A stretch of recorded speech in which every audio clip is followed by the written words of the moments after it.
Hello दोस्तों, welcome back to my YouTube channel Quick Pharma. तो आज की वीडियो बहुत ज़्यादा इंपॉर्टेंट होने वाली है एंड इसमें हम 10 मार्क्स ये 10 मार्क्स का कवर करने वाले हैं। तो इस वीडियो में इसे बिल्कुल आप लोग स्किप ना करें। तो आज की वीडियो में हम बात करेंगे न्यूट्रलाइजेशन कर्व्स के बारे में, जो मेनली इन चारों के बीच में आता है।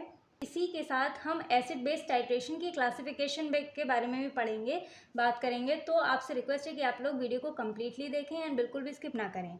तो हम देख रहे थे pharmaceutical analysis B pharmacy first semester, हमारी चल रही थी यूनिट 2 का चैप्टर फर्स्ट। तो इसी के साथ एसिड बेस टाइट्रेशन एंड इसी के साथ हमारा जो चैप्टर फर्स्ट है वो कंप्लीट हो जाएगा पूरा। तो सबसे पहले हम यहाँ पे बात करेंगे classification of acid base titration के बारे में। उसके बाद हम बात करेंगे न्यूट्रलाइजेशन कर्व के बारे में। तो एंड आप लोग की इसके जो प्रीवियस लेक्चर को ज़रूर चेकआउट करिएगा, बिकॉज स्टार्टिंग से देखेंगे तो आप लोग को ज़्यादा इजी हो जाएगा। तो प्लेलिस्ट आप लोगों को डिस्क्रिप्शन बॉक्स में मिल जाएगी, वहाँ से आप लोग देख सकते हैं।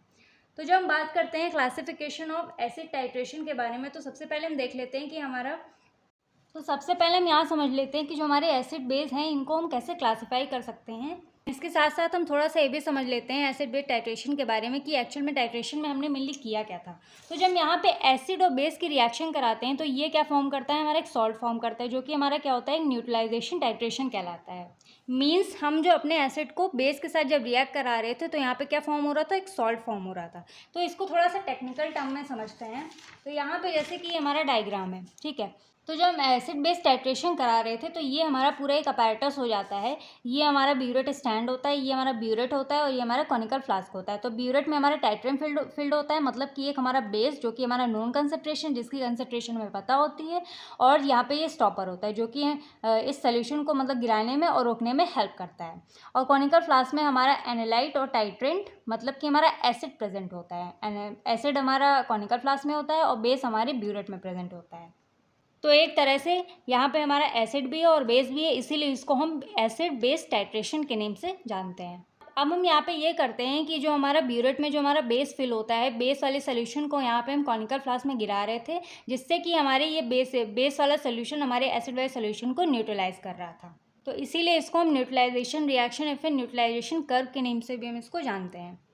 अब यहाँ पे जो एनालाइट या फिर टाइट्रेंट है, मतलब जो हमारा एसिड है कॉनिकल फ्लास्क में, इसकी कंसंट्रेशन अननोन है, मतलब इसकी कंसंट्रेशन हमें पता नहीं है। तो यहाँ हम ये कर रहे थे कि बेस वाला जो सोल्यूशन है इसकी कंसंट्रेशन हमें पता है, तो इस वाले सोल्यूशन को ब्यूरेट में फिल कर रहे थे, फिर ड्रॉप वाइज हमारे एसिड वाले में आ रहा था, उसके बाद इसको न्यूट्रलाइज कर रहा था। मतलब जैसे ही बेस वाला सोल्यूशन एसिड वाले में मिक्स हो रहा था तो बीच बीच में इसको हम शेक कर रहे थे। तो इसका जो सोल्यूशन का पूरे सोल्यूशन का जो कलर था वो एक टाइम पे चेंज हो रहा था, और वो क्यों होता है, बिकॉज ऑफ इंडिकेटर, क्योंकि हमने इसमें फिनोथिलीन इंडिकेटर मिलाया हुआ है। तो जिसकी वजह से हमारे इस पूरे सोल्यूशन का कलर जो है वो चेंज हो रहा था। तो और इंडिकेटर का काम क्या होता है, वो हमें ये इंडिकेट करता है कि हमारी जो टाइट्रेशन है, वो जो प्रोसेस है वो हमारी कंप्लीट हो चुकी है। मीन्स तो जब यहाँ पे हम देख लेते हैं उसके बाद कि हमारा कितना अमाउंट ऑफ ये नॉन कंसंट्रेशन ऑफ सोल्यूशन, मतलब बेस टाइट्रेंट हमारा कितना यूज़ हुआ है, फिर यहाँ से हम उसकी रीडिंग नोट कर लेते हैं। उसके बाद यहाँ पे इस वाले फॉर्मूला पे इसको हम पुट कर देते हैं, M1V1 M2V2।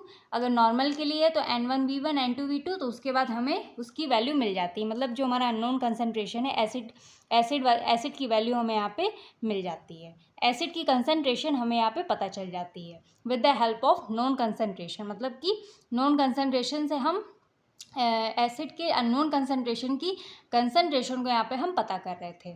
तो ये हमारा पूरा का पूरा जो प्रोसेस है ये हमारा टाइट्रेशन कहलाता है, जो कि हमने प्रीवियस वीडियो में पहले ही डिस्कस कर लिया था। तो आप लोग प्रीवियस लेक्चर में आप लोग देख सकते हैं। बाकी इसमें हम यही जानेंगे कि इसके क्लासिफिकेशंस क्या है, मतलब कि हमारा जो एसिड और बेस है वो एसिड बेस टाइट्रेशन है वो कितने टाइप्स के होते हैं। तो चलिए इनके बारे में हम जानते हैं। अब यहाँ पे जो हमारा मतलब एसिड है और जो बेस है वो हमारे यहाँ पे दो टाइप से है, मतलब कि हमारा एसिड भी दो टाइप्स में डिवाइड है और बेस में भी हमारा दो टाइप से डिवाइड है। मतलब एसिड एक स्ट्रांग होता है, एक वीक होता है, और जो बेस होता है एक स्ट्रांग होता है, एक वीक होता है। अब इनको हम यहाँ पे डिफाइन कैसे कर रहे हैं, तो यहाँ पे हम थोड़ा सा समझेंगे with the help of pH scale. अब आप लोग अगर पीएच नहीं जानते, मतलब पीएच स्केल नहीं जानते, तो इसका मतलब होता है कि कोई भी जैसे हम सॉल्यूशन ले रहे हैं तो उसका नेचर क्या है, उसका नेचर बेसिक है या फिर एसिडिक है। तो उसी मतलब पीएच स्केल के हेल्प से ही हम पता करते हैं किसी भी सॉल्यूशन के नेचर को, कि वो हमारा पीएच जो है उसका बेसिक है या फिर उसका एसिडिक है। अब यहाँ पे बेसिक और एसिडिक के बीच में एक और चीज़ आती है जो कि हमारा होता है सॉल्ट। अब वो हमारे ना ही तो हमारे बेसिक होते हैं, ना ही तो हमारे एसिडिक होते हैं। मतलब कि एक ऐसा नंबर होता है जिसका कोई भी, ना ही तो वो बेसिक होगा, ना ही तो वो एसिडिक होगा, एकदम न्यूट्रल होता है। तो वो हमारी 7 नंबर जो पीएच जिसका 7 नंबर होता है, वो हमारा जो सोल्यूशन होता है एकदम न्यूट्रल होता है। मतलब वो कहलाता है हमारा सॉल्ट। एंड जो न्यूट्रल मतलब जो सॉल्ट का पीएच होता है वो 7 होता है, ना ही तो 7 से कम होता है, ना ही तो 7 से ज़्यादा होता है, ना ही एसिडिक होता है, ना ही तो बेसिक होता है। अब यहाँ पे हम इसकी पीएच स्केल की थोड़ी सी कहानी समझते हैं कि ये मतलब एक्चुअल में काम कैसे करती है। तो इसमें हमारे पीएच स्केल में टोटल हमारे 1 to 14 नंबर्स होते हैं। मतलब नीचे से अगर काउंट करें तो यहाँ से हमारे 1 to 14 नंबर्स होते हैं। अब यहाँ पे अब मतलब कि जो हमारे मतलब जो सॉल्ट होते हैं, मतलब उसका पीएच क्या होता है, 7 होता है। तो जो 7 से नीचे होते हैं, 7 के जितने भी नीचे नंबर्स होते हैं, 6, 5, 4, 3, 2, 1, ये हमारे कहलाते हैं एसिडिक। ठीक है, एसिडिक इन नेचर। और जो 7 से ऊपर होते हैं, 8, 9, 10, 11, 12, 13, 14, ये हमारे कहलाते हैं बेसिक इन नेचर। तो ये हमारे जो नीचे मतलब 7 से नीचे होते हैं वो हमारे एसिडिक होते हैं, 7 से ऊपर वाले हमारे बेसिक होते हैं। एंड यहाँ पे जैसे कि हमारे 7 से नीचे वाले, अब जितना ये ज़्यादा नीचे होंगे उतना ज़्यादा हमारे ये मतलब ज़्यादा एसिडिक कहलाएंगे। और बेसिक जितना ज़्यादा ये ऊपर होंगे नंबर में, जैसे कि हमारा 14 तक होंगे, तो ये हमारे उतने ज़्यादा बेसिक इन नेचर कहलाएंगे। अब यहाँ अगर हम समझे तो यहाँ पे जो मतलब 1, 2, 3, ये इतना जो पीएच होता है ये हमारा स्ट्रॉन्ग एसिड होता है। मतलब जितना नीचे रहेगा, जितना कम हो जाएगा, ऊपर से नीचे कम होगा, वो हमारा उतना ज़्यादा स्ट्रॉन्ग एसिडिक कहलाएगा। अब थोड़ा सा उसके ऊपर चलते हैं 4, 5, 6 तक। तो यहाँ तक हमारा क्या कहता है, वीक एसिड कहलाता है, जो कि हमारे क्या होते हैं, वीक एसिडिक होते हैं। वीक एसिडिक इन नेचर, जैसे कोई भी सोल्यूशन हो हमारा वीक एसिड है। ठीक है, तो उसके बाद जो हमारा 7 तो हमारा सॉल्ट होता है। उसके बाद 8, 9, 10 ये हमारे वीक बेस कहलाते हैं। और जितना ज़्यादा ऊपर जाएंगे उतना ज़्यादा हमारा स्ट्रॉन्ग बेस होगा, मतलब कि हमारा उतना ज़्यादा बेसिक इन नेचर होगा, स्ट्रॉन्ग। तो यहाँ पे 11, 12, 13, 14 ये हमारा क्या कहलाएगा, एक स्ट्रॉन्ग बेस कहलाएगा। तो हमारे जो एसिड और बेस होते हैं ये इन्हीं strong base, weak acid, strong acid के ऊपर हमारे क्लासिफाइड होते हैं, मतलब कि बेस्ड होते हैं। अब हम एसिड बेस को एक और तरीके से क्लासिफाई कर सकते हैं, मतलब कि जो भी हमारे स्ट्रॉन्ग होते हैं, मतलब चाहे एसिड हो चाहे बेस हो, वो बहुत जल्दी डिसोसिएट हो जाते हैं, मतलब कि ब्रेक हो जाते हैं। तो वो जितना ज़्यादा स्ट्रॉन्ग होगा हमारा सोल्यूशन, वो हमारे डिसोसिएट हो जाएंगे। और अगर जितना ज़्यादा वीक होगा हमारा सोल्यूशन, मतलब एसिडिक हो या फिर बेसिक हो, वीक एसिड हो, वीक बेस हो, वो हमारा उतना मतलब उतनी जल्दी डिसोसिएट नहीं हो पाते हैं। फॉर एग्जाम्पल अगर एग्जाम्पल से समझते हैं तो जैसे कि हमारा HCl हाइड्रोक्लोरिक एसिड है। ठीक है, तो HCl हमारे एक्वस मीडियम में जब वो डिसोसिएट होता है तो हमारे H+ ion and Cl- ion में वो डिसोसिएट हो जाता है। एंड ये हमारे कंप्लीटली डिसोसिएट हो जाते हैं, क्योंकि हमारे स्ट्रॉन्ग एसिड है, तो ये हमारे क्या होते हैं, कंप्लीटली डिसोसिएट हो जाते हैं। अब आप लोग सोचेंगे कि H+ आयन और Cl- आयन मतलब ये आपस में रिएक्ट करके हमारा HCl फिर से बना सकते हैं, तो ऐसा नहीं होता है। जब ये कंप्लीटली हमारे डिसोसिएट हो जाते हैं तो ये हमारे फिर से HCl नहीं बना सकते हैं। एंड यही हमारे strong acid and strong base की खासियत होती है, मतलब कि ये जब कंप्लीटली डिसोसिएट हो जाते हैं, डिस्ट्रीब्यूट हो जाते हैं, तो ये दोबारा से मतलब एक कंपाउंड फॉर्म नहीं कर सकते हैं। जैसे कि हमारा पूरा पहले कंपाउंड था, HCl था, अभी डिसोसिएट हो गए तो वापस से HCl नहीं बना सकते हैं, क्योंकि ये कंप्लीटली डिसोसिएट हो चुके हैं। तो यही हमारा कहलाता है स्ट्रॉन्ग एसिड और स्ट्रॉन्ग बेस। तो ये हमारा स्ट्रॉन्ग बेस का भी एक एग्जाम्पल है NaOH। तो NaOH जो है ये हमारा डिसोसिएट हुआ है Na+OH- OH नेगेटिव में। ठीक है, अब ये आप लोग सोचें कि वापस से NaOH बना लेगा रिएक्ट करके, तो ऐसा नहीं होता है, ये हमारे कंप्लीटली डिसोसिएट हो चुके हैं। तो ये हमारा हो जाता है strong acid and strong base की कहानी। अब अगर हम यहाँ पे वीक एसिड और वीक बेस के बारे में समझें तो ये हमारे पार्शियली डिसोसिएट हो जाते हैं। मतलब पार्शियली कैसे डिसोसिएट होते हैं, तो अगर एग्जांपल से समझें तो जैसे कि हमारा CH3COOH है। ठीक है, जब ये हमारा डिसोसिएट होता है तो हमारा ये किस में टूटता है, CH3COO negative and H+ ions में। ठीक है, लेकिन इसमें ये मतलब होता है, ये पार्शियली डिसोसिएट इसलिए होता है, मतलब कंप्लीटली डिसोसिएट नहीं होते हैं। अब जैसे कि ये हमारा CH3 और ये मिलके हमारा फिर से हमारा CH3COOH हमारा फिर से फॉर्म कर सकते हैं। जब ये फिर से फॉर्म हो जाएंगे तो इनकी मतलब जो वॉल्यूम होगी इनकी मतलब कम हो जाएगी, मतलब इनकी जो संख्या होगी उसकी कम हो जाएगी। तो इसीलिए हमारे पार्शियली डिसोसिएट होते हैं, मतलब कि ये दोबारा से फॉर्म, एक कंपाउंड दोबारा वही वापस से कंपाउंड दोबारा से फॉर्म करने की इनमें कैपेबिलिटी होती है, मतलब ये दोबारा से कंपाउंड फॉर्म कर सकते हैं। तो ये इसीलिए हमारे वीक होते हैं, बिकॉज ये फिर से हमारे जो मतलब ये दोबारा से कंपाउंड वही कंपाउंड फॉर्म कर सकते हैं, मतलब ये कम्प्लीटली डिसोसिएट नहीं हो पाते, पार्शियली डिसोसिएट होते हैं, इसीलिए इनको हम वीक एसिड और वीक बेस कहते हैं। और जब यहाँ पे हम वीक बेस का एग्जाम्पल लेते हैं तो NH4OH, तो ये हमारे किस में डिसोसिएट होता है, NH4 plus OH minus ions में। तो ये हमारे फिर से मतलब रिएक्ट करके एक दूसरे से हमारे फिर से NH4OH का कंपाउंड फिर से फॉर्म कर सकते हैं। तो यही हमारा होता है वीक एसिड और वीक बेस के बारे में। आई होप आप लोग को ये समझ में आ गया होगा। तो आई होप आप लोग यहाँ पे 4 बातों को अच्छे से समझ गए होंगे, एक हमारा स्ट्रॉन्ग एसिड, एक strong base, weak acid and weak base के बारे में। एंड इन्हीं के बेस में जो हमारा classification of acid base titration है ये हमारा क्लासीफाई किया जाता है। अब जैसे कि यहाँ पे हम समझे कि हम एसिड बेस टाइट्रेशन में हम एक्चुअल में क्या पढ़ रहे थे, तो अगर यहाँ से समझे एक तरफ हमारा था ये हमारा क्या कॉनिकल फ्लास्क में क्या था, हमारा एसिड था, और एक तरफ हमारा बेस था, मतलब जो कि हमारा टाइट्रेंट था। तो यहाँ पे किसकी रिएक्शन हो रही, एसिड एंड बेस मतलब एक दूसरे के साथ क्या कर रहे थे, रिएक्ट कर रहे थे। अब मान लो यहाँ पे जो हमारा ये बेस है ये हमारा एसिड है, तो जब यहाँ पे से बेस हमारा ड्रॉप वाइज हमारे कॉनिकल फ्लास्क में मतलब एसिड में ऐड हो रहा था, तो ये हमारे पूरे एसिडिक सोल्यूशन को क्या कर रहा था, न्यूट्रलाइज कर रहा था। जब बेस और एसिड दोनों रिएक्ट करते हैं तो ये एक न्यूट्रलाइजेशन प्रोसेस होती है, उसी को हम न्यूट्रलाइजेशन टाइट्रेशन के नेम से भी हम जानते हैं। तो मतलब कि ये पूरे सोल्यूशन को हमारा ये जो बेस है ये क्या कर रहा था, न्यूट्रलाइज कर रहा था। अगर यहाँ पे मान लेते हैं अगर हमारी यहाँ पे बेस और एसिड के बीच में रिएक्शन हो रही है तो ये हमारा कहलाता है एसिड वर्सेस बेस रिएक्शन, ठीक है। पर यहाँ पे हमने ये समझा था कि जो हमारे जो एसिड और बेस ये दोनों हमारे दो टाइप्स के हैं। एसिड हमारा एक स्ट्रॉन्ग है, एक बेस है, एक वीक है, और बेस हमारा जो है एक स्ट्रॉन्ग है, एक वीक है। तो इन्हीं के बेस पे हमारी जो रिएक्शन होती है वो टोटल 4 पार्ट्स में डिवाइड हो जाती है। एक होता है strong acid versus strong base, एक होता है strong acid versus weak base, तीसरा होता है weak acid versus strong base, fourth होता है weak acid versus week base. अब जैसे कि फर्स्ट सिचुएशन में हमने यहाँ पे एक बेस को ले लिया, हमने स्ट्रॉन्ग बेस ले लिया, एक हमने ले लिया स्ट्रॉन्ग एसिड, तो ये हमारी कहलाती है strong acid versus strong base. अब दूसरी कंडीशन में हमने यहाँ पे ले लिया स्ट्रॉन्ग एसिड, मतलब कि ये हमने ले लिया स्ट्रॉन्ग, जो एसिड है वो हमने स्ट्रॉन्ग ले लिया, और जो बेस है उसको हमने ले लिया वीक बेस, तो ये हमारी कहलाती है strong acid versus weak base reaction, ठीक है। उसके बाद हमारा थर्ड आता है, यहाँ पे हमने ले लिया weak acid versus strong base, मतलब स्ट्रॉन्ग हमारा बेस हमारा स्ट्रॉन्ग हो जाएगा और जो एसिड होगा हमारी वीक हो जाएगी, तो ये हमारी थर्ड रिएक्शन होती है weak acid versus strong base. उसके बाद हमने यहाँ पे ले लिया, मतलब दोनों को ही वीक ले लिया, वीक बेस भी ले लिया और वीक एसिड भी ले लिया, तो ये रिएक्शन हमारी कहलाती है weak acid versus week base. अब आप लोग को एक याद करने की ट्रिक बताएं, तो जैसे कि यहाँ पे हमने कॉनिकल फ्लास्क वाला हमारा एसिड था तो यहाँ पे हमने इसको एसिड लिख लिया, और जो ब्यूरेट में हमारा बेस था तो यहाँ पे हमने बेस लिख लिया। अब यहाँ पे हमने दो पार्ट्स में डिवाइड किए थे ना, तो एसिड हमारा एक स्ट्रॉन्ग हो गया, एक बेस हो गया, और एक हमारा वीक हो गया, और एक हमारा जो ब्यूरेट में बेस हो गया तो वो हमारा एक स्ट्रॉन्ग हो गया, एक वीक हो गया। तो जब यहाँ पे जब रिएक्ट कराएंगे तो स्ट्रॉन्ग को एक बार हम इससे मतलब strong acid versus strong base करा दे रहे हैं, उसके बाद इसको हमने इससे करा दिया रिएक्ट, मतलब strong acid versus strong acid versus week base. अब उसके बाद यहाँ पे हमने वीक से कराया, तो weak acid versus strong base, और उसके बाद हमने इससे करा दिए weak acid versus weak base. तो ये आप लोग को अच्छे से याद हो जाएगा, मतलब कि एक बार हमने इससे कराया, फिर उसके बाद इससे कराया, उसके बाद वीक एसिड को हमने स्ट्रॉन्ग बेस से करा दिया, उसके बाद वीक एसिड को हमने वीक बेस से करा दिया। तो ऐसे आप लोग चारों चीज़ों को याद कर सकते हैं।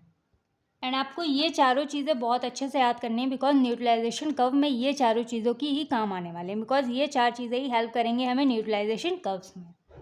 अब इन्हीं के बेस पे अगर हम समझते हैं तो सबसे पहले हमारी आ जाती है strong acid and strong base, मतलब strong acid versus strong base. अब इसका फंडा समझते हैं strong acid and strong base का। तो in this strong acid is react with strong base which forms neutral salt, मतलब कि जब यहाँ पे स्ट्रॉन्ग एसिड और स्ट्रॉन्ग बेस जब एक दूसरे के साथ रिएक्ट करेंगे तो हमारी एक न्यूट्रल सॉल्ट फॉर्म करेंगे। वो कैसे करते हैं, एग्जाम्पल से समझते हैं। आप लोग एक एग्जाम्पल ले लेंगे तो मोर देन इनफ रहेगा वो। तो यहाँ पे जैसे हमने ये ले लिया हमारा एसिड HCl ले लिया, और एक हमने ले लिया बेस जो कि हमारा है NaOH। तो हमने HCl को NaOH के साथ जब रिएक्ट कराया, मतलब ये हमारा स्ट्रॉन्ग एसिड है और ये हमारा स्ट्रॉन्ग बेस है, तो इन दोनों ने क्या फॉर्म किया, NaCl + H2 वाटर। अब ये कैसे हुआ, अब यहाँ से हमने Cl ले लिया Na, तो ये हमारा फॉर्म हो गया सोडियम क्लोराइड, NaCl हो गया, और यहाँ से हमने OH और ये H, ये दोनों मॉलिक्यूल ने मिलके हमारे यहाँ पे वाटर फॉर्म कर लिया। तो ये हमारा यहाँ वाटर हमारा निकल गया, तो बचा क्या है, NaCl, ये हमारा हो जाता है न्यूट्रल। तो ये हमारा क्या है, यहाँ पे हो जाता है न्यूट्रल। तो ये हमारी क्या हो जाएगी, ये क्या फॉर्म करते हैं, एक हमारा न्यूट्रल सॉल्ट फॉर्म करते हैं। अब अगर हम सेकेंड समझते हैं तो यहाँ पे हमारा है strong acid and weak base. अब यहाँ पे क्या होता है, strong acid is react with weak base which forms acidic salt due to strong acid. मतलब कि यहाँ पे क्या करा रहे हैं, स्ट्रॉन्ग एसिड को हम किसके साथ रिएक्ट करा रहे हैं, वीक बेस के साथ रिएक्ट करा रहे हैं। अब आप लोग सिंपल समझ रहे होंगे कि ये हमारी नई चीज़ क्या आ जाती है, मतलब ये हमारा सॉल्ट तो फॉर्म हो रहा है लेकिन हमारा एसिडिक क्यों है, एसिडिक सॉल्ट क्यों फॉर्म हो रहा है। तो जैसे कि अब आप लोग समझ रहे होंगे कि हमारा तो सिंपल सा क्या है, एकदम हमारा न्यूट्रल सॉल्ट फॉर्म हो रहा था, यहाँ पे एसिडिक सॉल्ट क्यों फॉर्म हो रहा है। तो यहाँ पे ये होता है, अब यहाँ पे हम अगर रिएक्शन देखें तो ये हमारा होता है HCl जो कि हमारा एक एसिड है, NH4OH ये हमारा एक वीक बेस है, ठीक है, ये हमारा स्ट्रॉन्ग एसिड और ये हमारा एक वीक बेस आ जाता है। तो जो हम इन दोनों को रिएक्ट कराते हैं तो ये क्या फॉर्म करता है, अमोनियम क्लोराइड फॉर्म करता है, मतलब कि NH4Cl फॉर्म करता है, एंड ये हमारा वाटर हो जाता है। तो ये हमारा क्या हो जाता है, एक हमारा ये हमारा वाटर निकल गया, NH4Cl जो हमारा होता है ये यही हमारा होता है एक्चुअल में एसिडिक सॉल्ट। अब इसको थोड़ा सा हम मतलब कि टेक्निकल टर्म में समझें तो जब हम अगर यहाँ पे रिएक्शन से समझे तो जो हमारा ये हमारा HCl है, तो ये हमारा क्या है, एक स्ट्रॉन्ग एसिड है, और जो NH4OH है ये हमारा एक वीक बेस है, और ये हमारा HCl ये हमारा जो मतलब हमने जैसे यहाँ पे पीछे जब हमने पढ़ा था तो जो हमारा स्ट्रॉन्ग एसिड या फिर स्ट्रॉन्ग बेस होता है वो हमारा कम्प्लीटली डिसोसिएट हो जाता है, मतलब कि ये हमारा किस में डिसोसिएट हुआ है, H प्लस Cl माइनस में डिसोसिएट हुआ है। और जो ये हमारा अमोनियम हाइड्रोक्साइड है ये हमारा जो कि हमारा एक वीक बेस है, तो अब हमने जैसे पढ़ा था वीक एसिड हो या फिर वीक बेस हो वो हमारे पार्शियली डिसोसिएट होते हैं, मतलब कि वो हमारे दोबारा से कंपाउंड फॉर्म कर सकते हैं, मतलब ये हमारी कंप्लीटली डिसोसिएट नहीं होते हैं। ये हमारे क्या होते हैं, जैसे कि हमारा NH4+ है तो ये हमारे क्या करते हैं, ये इससे रिएक्ट करके OH माइनस से रिएक्ट करके फिर से हमारे ये कंपाउंड फॉर्म कर सकते हैं। लेकिन जो हमारा एसिडिक होता है, जो स्ट्रॉन्ग एसिड होता है ये हमारा मतलब कंप्लीटली डिसोसिएट हो जाते हैं, फिर से हमारा HCl फॉर्म नहीं कर सकते हैं। यहाँ पे जो हमारा सोल्यूशन है तो ये हमारा जो H+ है ये हमारी स्ट्रॉन्ग एसिडिटी को डिसाइड करता है, ठीक है, और यहाँ पे जो OH नेगेटिव है ये हमारे डिसाइड करता है वीक बेसिसिटी को। ये हमारे मतलब इस एसिडिटी को H+ जो है हमारा ये एसिडिटी को डिसाइड करता है, और जो OH- है ये हमारी बेसिसिटी को डिसाइड करता है। अब जैसे हमारे वीक बेस में क्या था, ये हमारा मतलब कि अब जैसे ये निकल गया तो ये हमारा इसके साथ रिएक्ट करेगा NH4+Cl- के साथ। तो लेकिन यहाँ पे ये हमारा जो अब ये हमारे ना कम्प्लीटली डिसोसिएट ही है, ये हमारे पार्शियल डिसोसिएट हो जाते हैं, मतलब कि हमारे पार्शियल डिसोसिएटेड हैं यानी हमारे फिर से कंपाउंड को फॉर्म कर सकते हैं। तो इसीलिए जब ये फिर से कंपाउंड को फॉर्म करते हैं तो यहाँ पे हमारा जो OH- है तो OH- हमारे ये थोड़े से कम हो जाते हैं, कम मात्रा में हो जाते हैं, जिसकी वजह से जो हमारा वाटर बन रहा था H+ और OH- को जोड़ के जो वाटर हमारा फॉर्म हो रहा था वो हमारे यहाँ पे वाटर मॉलिक्यूल हमारे यहाँ पे कम हो जाएंगे। तो यहाँ पे हमारा ज़्यादा क्या होगा, मतलब कि ये हमारा OH- हमारा कम हो जाएगा, और जो H+ है वो हमारे एसिड को डिनोट करता है ना, एसिडिटी को, वो हमारे यहाँ पे ज़्यादा अमाउंट में हो जाएंगे। अब जैसे कि यहाँ से समझे तो ये हमारा था बेस जो कि हमारा क्या था, एक बेसिक था, और ये हमारे एसिडिक था। तो जो हमारा वीक बेस है, मान लीजिए हमारा स्ट्रॉन्ग एसिड है, तो जब यहाँ पे वीक बेस हमारा यहाँ पे आएगा तो यहाँ पे वीक बेस होने की वजह से अब ये हमारे पार्शियल डिसोसिएट हो रहे हैं, जो हमारा एसिड है ये हमारा कम्प्लीटली डिसोसिएट हो रहा है, जिसकी वजह से ये हमारा थोड़ा सा एसिडिक इन नेचर हो जाएगा। मतलब कि यहाँ पे H+ मेन यहाँ पे क्या है, हमारा H+ आयन है, तो H+ आयन की वजह से हमारा यहाँ पे जो सोल्यूशन होता है, जो रिएक्शन है, तो इसी की वजह से ये हमारा क्या फॉर्म करता है, एसिडिक सॉल्ट फॉर्म करता है, थोड़ा सा हमारे एसिडिक फॉर्म में हो जाता है क्योंकि हमारे वीक बेस की वजह से। और वीक बेस क्यों, बिकॉज ये हमारे पार्शली डिसोसिएट होता है, कम्प्लीटली डिसोसिएट नहीं हो पाते हैं, इसीलिए ये हमारे क्या हो जाते हैं, एसिडिक सॉल्ट यहाँ पे हमारे फॉर्म हो जाता है। अब हमारे यहाँ पे थर्ड रिएक्शन आ जाती है जो कि हमारे वीक एसिड और स्ट्रॉन्ग बेस के बीच में होती है, मतलब कि यहाँ पे हम वीक एसिड को रिएक्ट कराते हैं स्ट्रॉन्ग बेस के साथ, जो कि हमारा एक क्या फॉर्म करता है, एल्कली, मतलब बेसिक सॉल्ट्स को एल्कली के नेम से भी जानते हैं। तो ये हमारा फॉर्म करता है एक बेसिक सॉल्ट। अब ये कैसे फॉर्म करता है, जैसे कि यहाँ पे अगर हम ले लेंगे, यहाँ पे स्ट्रॉन्ग बेस हमने ले लिया और यहाँ पे हमने ले लिया वीक एसिड, अब जैसे पिछले वाले में जब हमने समझा तो वहाँ पे हमारा क्या था, स्ट्रॉन्ग एसिड था और ये हमारा वीक बेस था। तो स्ट्रॉन्ग एसिड होने की वजह से हमारा जो पूरा सोल्यूशन था वो थोड़ा सा क्या था, एसिडिक सॉल्ट बन गया था। अब वही चीज़ यहाँ पे सेम है। यहाँ पे क्या होता है, जो हमारा यहाँ पे क्या है, वीक एसिड है और हमारा बेस क्या है, वो स्ट्रॉन्ग है। तो हमारा बेस स्ट्रॉन्ग होने की वजह से जो हमारा ये सोल्यूशन होगा वो हमारा थोड़ा सा क्या होता है, बेसिक सॉल्ट फॉर्म कर देता है। मतलब कि बेसिक हो जाता है, जो हमारा सोल्यूशन होगा वो बेसिक सॉल्ट को फॉर्म करेगा। अब जैसे कि यहाँ पे अगर रिएक्शन से समझें तो ये हमारा एसिटिक एसिड जो है ये हमारा किसके साथ रिएक्ट कर रहा है, स्ट्रॉन्ग बेस के साथ। ये हमारा जो हमारा एसिड है वो हमारा वीक है, जो हमारा एसिड होगा ये वीक होगा और जो ऐसे यहाँ पे जो हमारा बेस है वो हमारा स्ट्रॉन्ग है। तो ये जब इसके साथ रिएक्ट करता है तो यहाँ पे हमारा फॉर्म कर लेता है CH3COO और यहाँ का Na, ठीक है, सोडियम। तो ये हमारा सोडियम एसिटेट फॉर्म कर लेता है और बचा हुआ हमारा जो होता है ये हमारा हो जाता है वाटर। तो यहाँ पे वाटर का जो यहाँ पे मतलब कि यहाँ पे जो बचता है हमारा जो OH होता है, यहाँ पे जो OH जो बेसिक स्ट्रॉन्ग बेस का जो OH होता है यहाँ पे थोड़ा सा ज़्यादा अमाउंट में बढ़ जाता है। जैसे कि वहाँ पे हमारा क्या बढ़ रहा था, स्ट्रॉन्ग एसिड में हमारा क्या बढ़ रहा था, H+ आयन बढ़ रहा था और यहाँ पे थोड़ा सा OH नेगेटिव हमारा बढ़ जाता है, OH नेगेटिव आयन बढ़ जाता है, जिसकी वजह से हमारा जो पूरा का पूरा सोल्यूशन होता है वो हमारा यहाँ पे थोड़ा सा बेसिक हो जाता है। तो इसीलिए हमारा क्या फॉर्म करता है, बेसिक सॉल्ट फॉर्म कर लेता है। अब यहाँ पे हमारा फोर्थ रिएक्शन आ जाती है weak acid and weak base. अब यहाँ पे जो हमारा बेस है वो भी हमारा वीक है और जो हमारा एसिड है वो भी हमारा वीक है। तो जैसे कि हमारे स्ट्रॉन्ग के साथ हो रहा था, तो हमारा जो बेस था वो भी हमारा स्ट्रॉन्ग था और जो एसिड था वो भी हमारा स्ट्रॉन्ग था। तो क्या फॉर्म कर रहे थे, न्यूट्रल सॉल्ट फॉर्म कर रहे थे। तो वैसे ही हमारा सेम यहाँ पे भी हो जाता है। मतलब कि वीक एसिड जब रिएक्ट करता है वीक बेस के साथ तो ये हमारा न्यूट्रल सॉल्ट फॉर्म करता है। अब जैसे कि यहाँ पे हम देख सकते हैं तो ये हमारा क्या है, एक वीक बेस है जो कि हमारा एसिटिक एसिड है और ये NH4OH ये हमारा क्या है, वीक बेस, सॉरी ये हमारा जो एसिटिक एसिड है ये हमारा क्या है, एक वीक एसिड है और ये हमारा जो NH4OH है ये हमारा एक वीक बेस है। जब ये दोनों एक दूसरे के साथ रिएक्ट करते हैं तो हमारा CH3COO और यहाँ का NH4 ले लेते हैं। उसके बाद हमारा यहाँ पे क्या बचता है, OH बचता है और यहाँ का H बचता है। तो वो हमारा क्या फॉर्म कर लेता है, वाटर मॉलिक्यूल फॉर्म कर लेता है। तो जिसकी वजह से यहाँ पे हमारा क्या होता है, न्यूट्रल सॉल्ट फॉर्म हो जाता है। तो ये हमारी कुछ चार तरह की एसिड बेस टाइट्रेशन होती है। एंड बाकी हमने इसकी प्रीवियस वीडियो लेक्चर में हमने एल्किलीमेट्री एंड एसिडीमेट्री के बारे में डिस्कस किया है, वहाँ से आप लोग देख सकते हैं। तो वो भी हमारे कुछ टाइप्स उन्हीं में से आ जाते हैं। आई होप आप लोग को ये समझ में आ गया होगा classification of acid base titration. तो अब हम यहाँ पे बात करते हैं न्यूट्रलाइजेशन कर्व के बारे में, जो कि हमारा सबसे मोस्ट इंपॉर्टेंट टॉपिक है। न्यूट्रलाइजेशन कर्व इसे हम क्यों कहते हैं, जब यहाँ पे हमारा जो एसिड बेस टाइट्रेशन होता है जब एक दूसरे के साथ रिएक्ट करते हैं तो इसी वजह से हमारे ये न्यूट्रल सॉल्ट्स को फॉर्म करते हैं। इसी की वजह से हमारे न्यूट्रलाइजेशन कर्व कहलाता है। अब यहाँ पे हम सिंपली से मतलब बेसिक टाइट्रेशन समझे जो हमने इनिशियल स्टेज से शुरू किया था। तो यहाँ पे हम फिल कर रहे थे अपना एसिड, ठीक है। मान लो ये हमारा एसिड हो गया और ये हमारा बेस हो गया। तो जब यहाँ से जैसे जैसे हमारा जो बेस था जब एसिड में गिर रहा था तो ये हमारा जो बेस था ये क्योंकि ये पहले जो जैसे इसमें ये फिल था इसमें ये फिल था, एक दूसरे से जब रिएक्ट नहीं कर रहे थे तो इसका pH कुछ और था और इसका pH कुछ और था।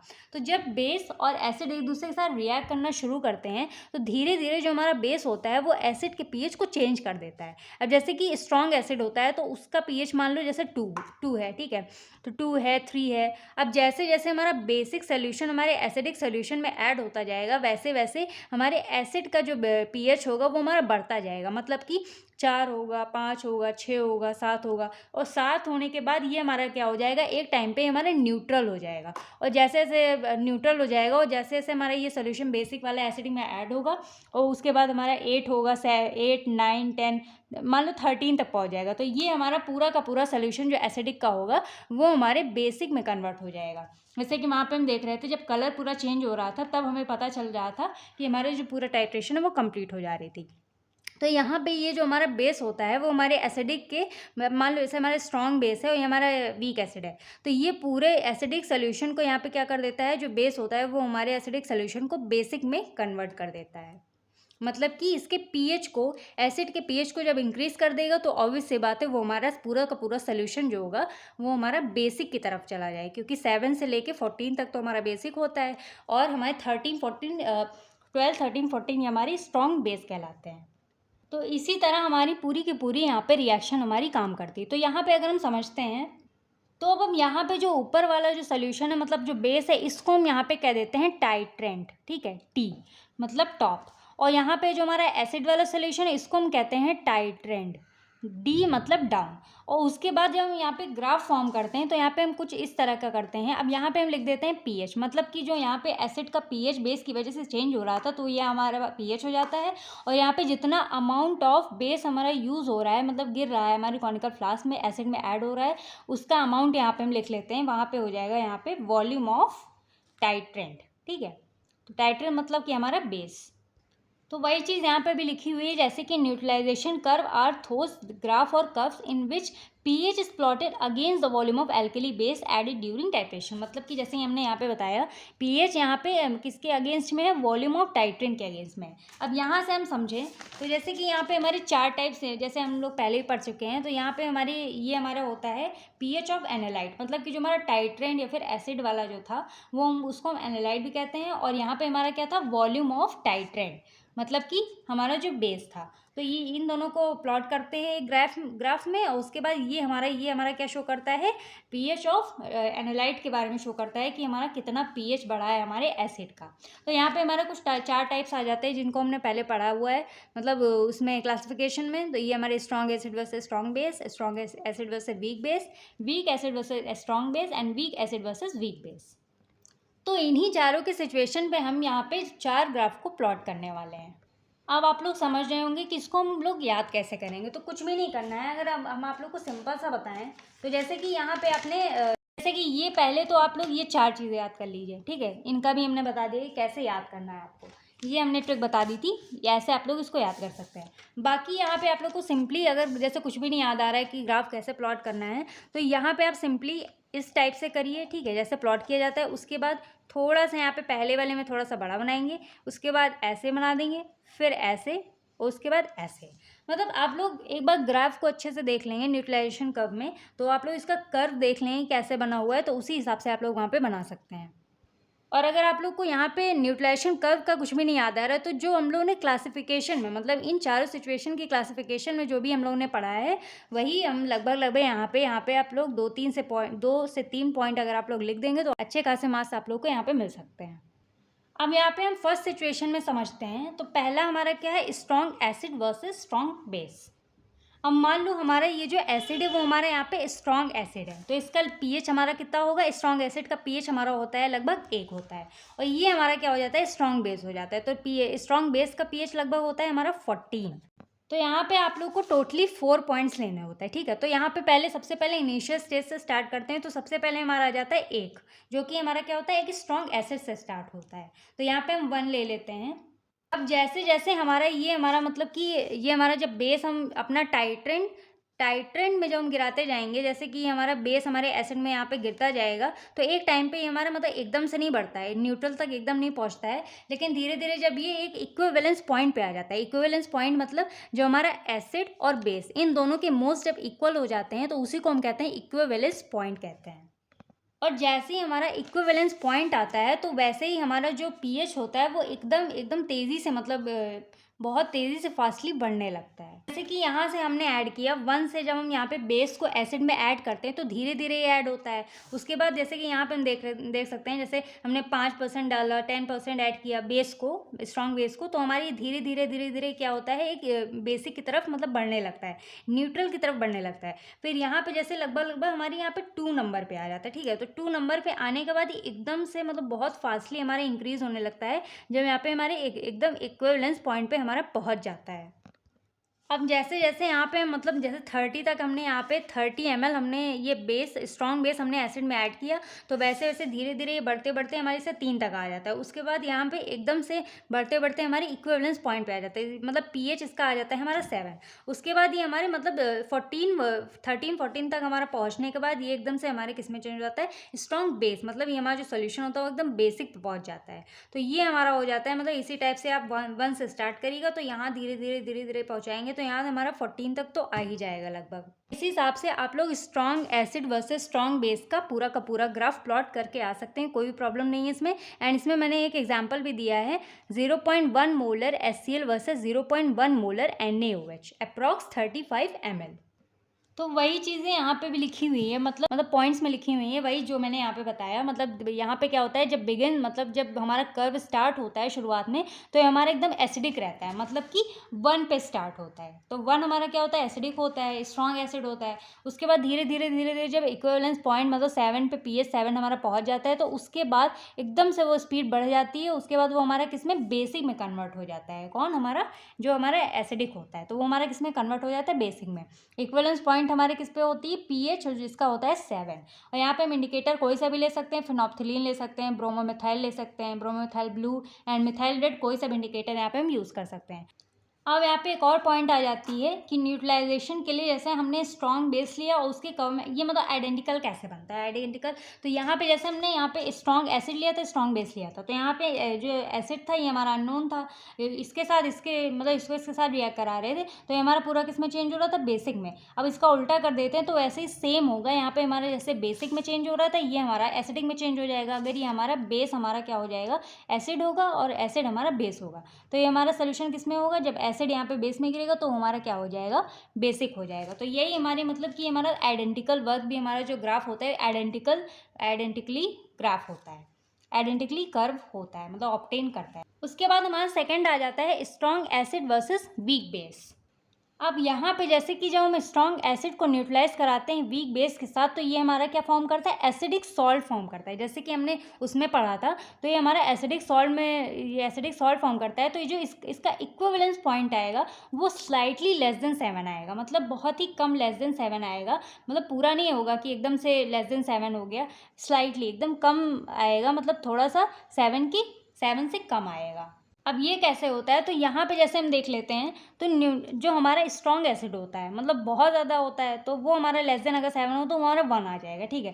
अब यहाँ पे हमारा स्लाइटली लेस देन 7 है जो इक्विवेलेंस पॉइंट है, तो मतलब कि हमारे 6, तो ये हमारा जब 7 के नीचे है तो ये हमारा मतलब कि एसिडिक हो जाता है। तो यहाँ पे हम जब 7 से मतलब कि 7 से थोड़ा सा नीचे आएंगे, इक्विवेलेंस पॉइंट के थोड़ा सा नीचे, तो ये हमारे इक्विवेलेंस पॉइंट 7 ना के हमारे 6 आ जाती है, ठीक है। तो यहाँ पे लिखा हुआ है मतलब पीएच जो हमारा होगा वो स्लाइटली लेस देन 7 होगा। तो यहाँ पे हमारा जो, तो इसी की वजह से ये हमारा जो कहलाता है, हमारा एसिडिक सॉल्ट फॉर्म हो जाता है। तो यहाँ पे हम जब प्लॉट करेंगे ग्राफ, तो ये हमारा क्या हो जाएगा, ये जब स्ट्रॉन्ग एसिड हमारा न्यूट्रलाइज होगा वीक बेस के साथ, तो ये हमारा क्या फॉर्म कर देगा एसिडिक सॉल्ट, जो कि हमारे इक्विवेलेंस के पॉइंट के बिल्कुल थोड़ा सा लेस देन 7 होगा, जो कि हमारा आप 6 मान सकते हैं। तो आई होप आप लोग को ये थोड़ा सा समझ में आ रहा होगा। तो हम यहाँ पे मतलब लगभग ग्राफ जो है वो हमारे एकदम सेम ही है। यहाँ पे जैसे एग्जाम्पल में मैंने दे दिया है 0.1 molar HCl versus 0.1 molar NH4OH, मतलब कि NH4OH जो हमारा वीक बेस हो जाएगा और HCl हमारा एक स्ट्रॉन्ग एसिड हो जाएगा। तो स्ट्रॉन्ग एसिड होने की वजह से हमारा जो इक्विवेलेंस पॉइंट आएगा वो हमारा लेस देन 7 आएगा, मतलब एकदम स्लाइटली 7 के नीचे, तो वो हमारा हो जाएगा एसिडिक सॉल्ट। उसके बाद हमारा थर्ड आ जाता है weak acid versus strong base. तो इसमें हमारा क्या होता है, जो हमारा वीक एसिड होता है ये हमारे न्यूट्रलाइज होता है किससे, स्ट्रॉन्ग बेस से, जो कि हमारा क्या फॉर्म करता है, बेसिक सॉल्ट फॉर्म करता है। अब जैसे कि बेसिक सॉल्ट फॉर्म करता है, तो यहाँ पे हमारा जो 4 होता है, तो ये हमारा जैसे कि हमारा जो 1 होता है, 2 होता है, वो हमारा स्ट्रॉन्ग एसिड होता है। अब यहाँ पे जो 4 होता है वो हमारा क्या है, एक टाइप से ये हमारा एक टाइप से हो जाता है कि ये हमारा एसिडिक होता है। तो यहाँ से हम मतलब कि वीक एसिड से यहाँ धीरे धीरे लेके जाते हैं, तो यहाँ पे इक्विवेलेंस पॉइंट हमारे थोड़ा सा न्यूट्रल के ऊपर होती है। अब जैसे कि वहाँ पे क्या था, यहाँ पे हमारा क्या था, न्यूट्रल के थोड़ा से जो मतलब वो पीएच होता है 7 होता है, तो पीएच से थोड़ा सा हल्का सा स्लाइटली लेस देन 7 था, तो हमारा क्या था, 6 था। अब यहाँ पे स्लाइटली ऊपर होगा, अब जैसे स्लाइटली मोर देन 7 होगा। अब यहाँ पे ज़्यादा एसिड, वीक एसिड, यहाँ पे हमारा जो एसिड होगा वो वीक होगा, और बेस स्ट्रॉन्ग होने की वजह से ये हमारा बेसिक सॉल्ट हो जाएगा। मतलब कि ये हमारा मतलब कि जो इक्विवेलेंस पॉइंट इसका आएगा तो वो मोर देन 7 आएगा, मतलब थोड़ा सा स्लाइटली 7 8 मान लीजिए। तो जब 8 हो जाएगा तो वो वहाँ से हमारा, जब 8 होता है तो वहाँ से हमारा क्या स्टार्ट हो जाता है, एक स्ट्रॉन्ग बेस स्टार्ट होने लगता है। तो ये हमारा हो जाएगा थोड़ा सा, इसी की वजह से हमारा क्या हो जाता है, स्लाइटली मोर देन 7, जो कि हमारा हो जाता है एक बेसिक सॉल्ट। उसके बाद हमारा यहाँ पे ये 4th आ जाता है। तो इसमें हमारा क्या होता है, दोनों ही वीक होते हैं, वीक एसिड होता है, वीक बेस होता है। तो यहाँ पे हमारा क्या होता है, जैसे कि हमने स्ट्रॉन्ग एसिड स्ट्रॉन्ग बेस में पढ़ा था, लगभग बिल्कुल वैसा ही है। यहाँ पे क्या होता है, वीक एसिड। तो वीक एसिड हमारा कहाँ से स्टार्ट होता है, 4 से स्टार्ट होता है। तो इक्विवेलेंस पॉइंट हमारे यहाँ पे एकदम 7 आ जाएगा, जो कि हमारा इक्विवेलेंस पॉइंट हो जाएगा। पीएच हमारा कितना होगा, 7 होगा एग्जैक्ट, ना 7 से कम ना 7 से ज़्यादा। तो ये हमारा कितना हो जाएगा, न्यूट्रल कहलाता है। तो यहाँ पे हमारा क्या फॉर्म होगा, न्यूट्रल सॉल्ट फॉर्म हो जाएगा। मतलब कि जब वीक एसिड और न्यूट्रलाइज होंगे वीक बेस के साथ, ये हमारा फॉर्म कर देंगे न्यूट्रल सॉल्ट। तो इसका इक्विवेलेंस पॉइंट हमारा कितना होगा, 7 होगा। तो आई होप आप लोगों को सभी के सभी ग्राफ समझ में आ गए होंगे न्यूट्रल कर्व के बारे में, न्यूट्रलाइजेशन कर्व के बारे में एंड क्लासिफिकेशन के बारे में। अगर आप लोग को कोई भी चीज़ में नहीं समझ में आती है तो आप लोग कमेंट सेक्शन में पूछ सकते हैं। बाकी जो प्रीवियस वीडियो वो आप लोग ज़रूर देखिए एंड इस वीडियो को ज़रूर से ज़रूर देखिए। तब तक के लिए do like, share, comment and subscribe to my YouTube channel. And आज का जो यूनिट 2 का फर्स्ट चैप्टर है वो पूरा का पूरा कंप्लीट हो जाता है। अब मिलते हैं नेक्स्ट वीडियो में, तब तक के लिए take care of yours and your family.